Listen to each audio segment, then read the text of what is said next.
Kita tak dapat lagi apa jenis nak bawa. Ada saya baca for example, ini contoh ini yang kita kaji di luar lah. Dia belajar sains.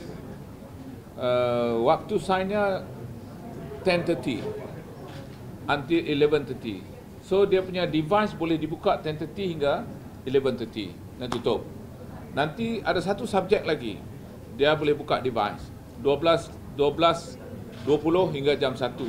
So 12:20 hingga jam 1 boleh buka device. Ada negara macam tu, mana ada sekolah yang ada time untuk device. Ada negara yang dia bagi 3 subjek untuk device, lain tak ada device. Jadi kita kena kajilah.